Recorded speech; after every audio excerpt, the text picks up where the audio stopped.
Hey, Kat, did you hear the rumor that they're finally getting rid of that Little Mermaid ride so that they can put in a Xenon, Girl of the 21st Century ride? You don't know. Maybe it is true. Hello, everybody, and welcome to, I guess I'm going to call this a rumor rundown, a video about news and rumors, stuff we know, stuff that people have been theorizing about. I'm not going to lie, this came from an idea that was on Reddit. If you haven't been there yet, the Walt Disney World subreddit's a really cool place for news.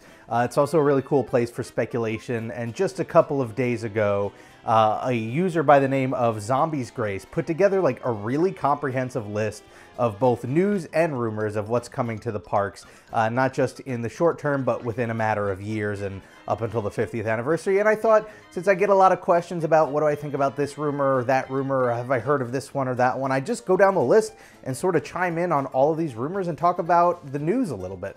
So I'm going to start off with something that's not on this list, and that's news that dropped last week, which is that over the weekend, the price of tickets at Disney World and Disneyland have gone up again. They've been doing this every year. From what I've read, the single day ticket stuff is going up on an average of $3 to $5. The annual pass stuff is going up around $30. And then some rule changes, such as the multi-day tickets having expiration dates and stuff like that. And of course, you know, it's a price raise. It's not the sort of thing that anybody's ever going to be happy about. You're never going to see news of a price hike on tickets and everyone's like, yeah, this is great. What it really boils down to is how acceptable it is. And personally speaking, I think what they have done this past weekend is within that range of acceptability. It is not the sort of price hike that breaks the bank, but I think what's important to think about is the justification for why they're doing it. You know, their Q1 earnings came out. I believe it was up 7% their parks revenue, which is, you know, more money for them. But I think another thing that's important to look at is quarter over quarter, their investing into the parks has gone up something like 30%. It was, I think it was like 900 million to 1.2 billion.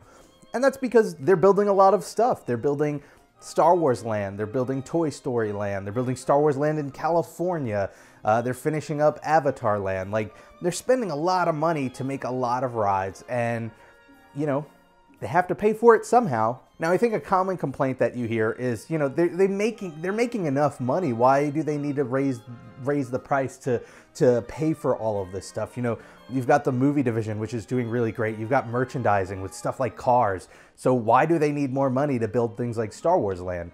And the answer is, you know, a company doesn't work that way. It's not just one giant shared bank that all that money goes into that they can just pull out of. At the end of the day, all of their business divisions need to do well on their own. Now, that said, obviously, if Star Wars does well in the movie theaters, it's going to have a positive effect on Star Wars in the theme parks, but it becomes more of a cause and effect and less of a direct lending money from one into the other.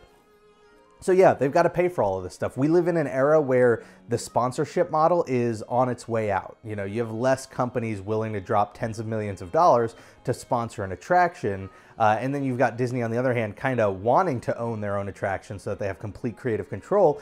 And at the end of the day, that means that's money from a sponsor they're not getting anymore, and they got to get it from somewhere. And so if it's, you know, $3 to $5 on a ticket times the millions of people who go every year, that's you know, tens of millions of dollars. So not fun news, but, you know, for the good of the park, probably.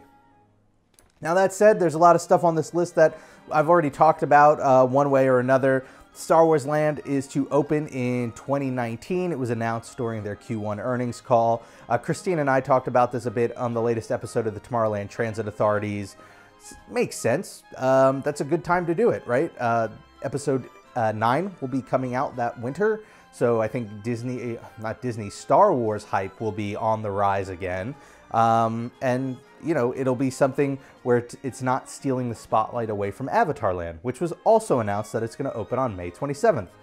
I've spoke in its own video about that. I think that's going to be cool. I'm excited to see what comes of that. What else do we have? So we have a rumor here that says Move It, Shake It, Dance Party Parade has an evening show in the works as a bandage for not having a nighttime parade. I think this is sort of a bummer. I hope this is not true. First of all, I mean, I'm bummed at the idea of there not being an original nighttime parade, at least in the short term, on its way. But like, of all the parades to put in the night, Move It, Shake It, like, I'm just gonna go ahead and say it. That's like a pretty lousy parade. That's one we don't even stop to watch. Like, you keep walking past that one. It's just, I don't know. That one doesn't do it for me. There is the other daytime parade, the 3 o'clock parade. I forget what it's called, but it's the one with the, you know, steampunk Maleficent dragon and the swinging anchor things from Tangled, and that's kind of cool. Like, outfit that thing with a bunch of lights and make that a nighttime parade. That makes much more sense. Like, think of that dragon breathing fire at night. That's a much cooler visual than Move It, Shake It, Dance Party. Rumor is Toy Story Land and Hollywood Studios will open in 2018. I don't know what the source of this rumor is. I don't know how true it is. I'm actually interested to see how true it is. Now that I'm thinking about it, I'm wondering when Toy Story 4 is slated to come out, because you would think it would be around then. If this is true, that means 2017 we're seeing Avatar Land, 2018 we're seeing Toy Story Land, and then Star Wars Land in 2019. Now maybe it's going to be something like a new Fantasyland where Toy Story Land opens more gradually, rather than where I'd hope with Star Wars Land, it's going to be a grand opening where everything's done and we're not like waiting another year for an attraction. You know, maybe this is the sort of thing where we would have to wait. Maybe one of the two attractions opens in 2018 and it's sort of tied in with the Toy Story Pixar area in Hollywood Studios, and then just later on we get the rest of the stuff. Maybe, you know, we get the Alien ride as opposed to the Slinky roller coaster. But that'd be cool. I mean, that'd be something new every year. That would definitely try and bring people back to the parks and raise attendance again. Next up, we have the Tower of Terror will not get a Guardians of the Galaxy overlay that the one in Anaheim is getting. I believe this is confirmed. I believe they've said they're not planning to do that. Personally speaking, I am of the mentality that they will eventually retheme the Tower of Terror in Hollywood Studios. I don't think it'll be Guardians of the Galaxy. I don't think it's going to be anytime soon. I think that's something they'll do far after Star Wars Land and Toy Story Land opens. So I'm talking 2020 or later. But I do think that core behind the change, which is to eventually drop the Twilight Zone theming that they don't own and have to pay for, is still there. And I think it's going to drive them to just retheme it eventually.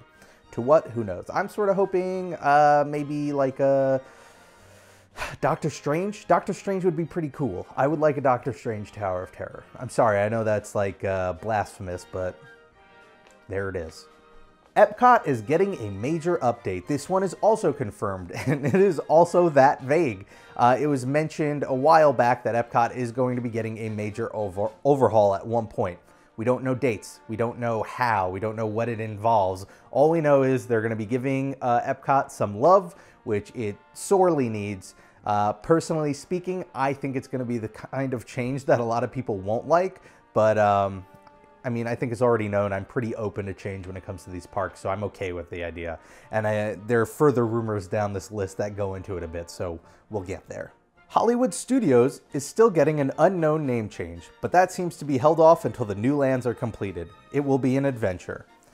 I don't think they're saying the process will be an adventure. I think they're saying the name will have adventure in it. That's the heavy rumor, right? That this will be the Disney's Florida Adventure to the West Coast's Disney California Adventure. It makes sense to change the name. This was a park that started as a movie studio type theme park, and it's not anymore, right? It's about movies, but it's more about the IPs. It's not about creating films. And so, yeah, Hollywood Studios, I think as a name, could go. I don't know if Disney's Florida Adventure would be a lot of fun. Hopefully that's not what the name is, but we'll see.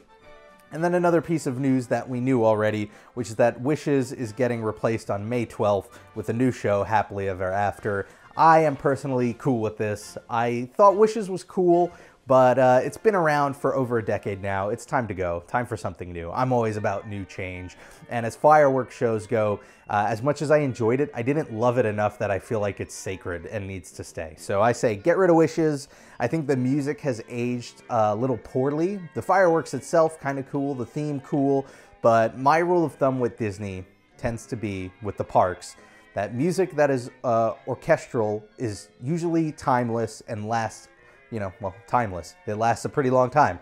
And then the music with lyrics tends to age very quickly. I don't know if it's the lyricists that they hire or just the safe style they remain within, but I feel like Disney Parks music with lyrics gets really cheesy really fast. And so I think Wishes needs to go. Okay, so this is going way more into rumors. There's nothing to confirm anything I'm about to read, and I guess to that end it's a little irresponsible for me to make a video about it, but I think it's fun thinking about this stuff and seeing if it's the kind of thing that we would like. And this is about the Epcot update, so I'm going to go through some of these here. So, Epcot 2.0, as people online are calling it, will have several phases that will run from 2017 to 2020, and is rumored to include the following. Phase 1 project will happen first. It'll be a major redo of the entrance and central hub of Future World and Innoventions, including getting rid of all of those memorials up front. I'm totally for that. I think they look kind of ugly. I like the days when it was mostly flowers and stuff. I wouldn't mind if they did something more futuristic looking that didn't look so bland as those memorials. So that's cool. I would also be interested in seeing what they do with that little hub area by the Fountain of Nations and Innoventions. It doesn't look super futuristic. I think it looks fine as it is now. If they kept it the same, I wouldn't mind. But as long as it's a unified theme, I think that's the big thing I'm hoping for with this Epcot 2.0, is that whatever they're doing, they keep like this overall theme to it. I don't want the park to become a complete mashup of different ideas. Like, that's a poor way of putting it. You can have different ideas, but they still need to have this unified theme. I think the original Epcot did that. You had the Land Pavilion, the Wonders of Life, and the Energy Pavilion. They were all different, but they still tied around this futuristic theme, so that needs to stay. Major updates to some pavilions, including a Guardians of the Galaxy ride, something with imagination, plus some minor refurbs. I think this one's going to happen, and I think a lot of people are going to be angry. I think there will be a Guardians of the Galaxy ride in Future World, and people aren't going to like it, but they will eventually like it. I think Disney, for whatever reason, has decided that Guardians of the Galaxy is a franchise they are going to support and feed and build up to be something that lasts a long time.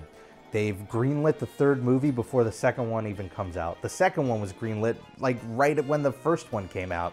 We've got the ride over in the West Coast. They're working on not only a Telltale game for Guardians of the Galaxy, but now they're working on one with, I believe it's Square Enix. So clearly they are invested in making Guardians of the Galaxy a long-term property. And while we might think Hollywood Studios would be the best place to put it, we just can't put everything there. And I think having Guardians of the Galaxy there would just compete directly with Star Wars Land. So I think it's going to go in Epcot. People are going to get angry. It's going to come out. It'll probably be a fun ride. And then 10 years later, everyone will love it. And if they try to change it, everyone's going to get mad because that's just how Disney fans work. A possible new national pavilion with attached attraction or ride. I love this idea. I've said for years we should have more pavilions in World Showcase. I'm sort of hoping for like a Oceanic, New Zealand, Australia pavilion. Maybe you could throw something Finding Dory in there. But we'll see. Yeah, I'm all down for a new country pavilion. On top of that, there's also at least one more new ride in World Showcase. Again, pretty on board with that. I think the leading rumor is something in the French pavilion, either Ratatouille based on the Disneyland Paris ride or some Beauty and the Beast themed ride. I don't care which one it is. I just love to see more attractions in World Showcase. People will sort of poo-poo on that idea and think that, that's sort of ruining the idea of World Showcase. But I think a lot of people don't realize that the original concept for World Showcase included a lot more attractions. They just had problems securing the funding to actually make them happen. Did you know Japan was originally going to have a roller coaster attached to it? Like, that would have been awesome. It would have been based on Mount Fuji, but it fell apart. But that's the idea. That was the idea of World Showcase. And so putting more attractions in World Showcase totally lines up with that. So I'm all for it.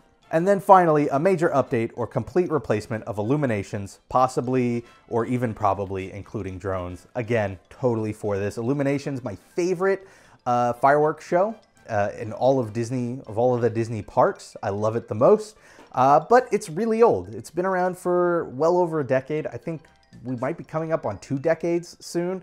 Time to go. Time to put something new in there, and I'm all for that. And that drone show in Disney Springs, at least on video, looked really cool. So if they could work that technology into this new show, I'm all for that as well.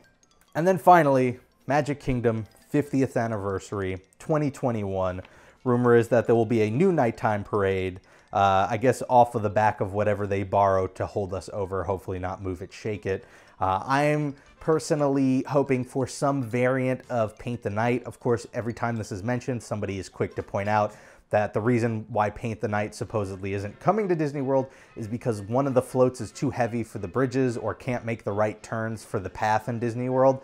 And I say, okay, they're Disney. They have the technology and the ability to like alter floats. Like they can lighten a float, change floats.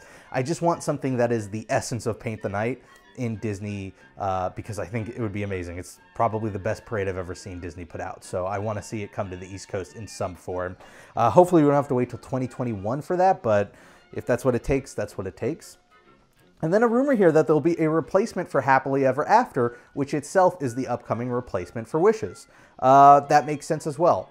Some sort of year-long 50th anniversary special fireworks show. I think that's a safe rumor to throw out there.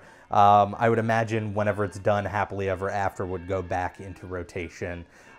So that'd be pretty cool. I'm hoping, you know, in general, when it comes to the 50th anniversary, it gets the same treatment Disneyland did for its 60th. You know, I went to Disneyland for the first time during the 60th anniversary, and so much was going on that was so like high caliber, high quality, and it's because it got a really good budget because it was its 60th anniversary. And I think 50 is almost in some ways a bigger anniversary, so hopefully by the time that year rolls around, the Magic Kingdom will get a really juicy budget so that it can do all of this really cool stuff and make it a really special thing. So there you have it. These are all of the rumors, some news, some rumors. Let me know what you think of them. Like them, hate them. You can let me know in the comments below, or you can let me know on Twitter. I'm at RobPlays. I want to thank you all for watching. Whatever you're doing this week, make the most of it because it makes it that much better. I'll see you all next time. Bye, everybody.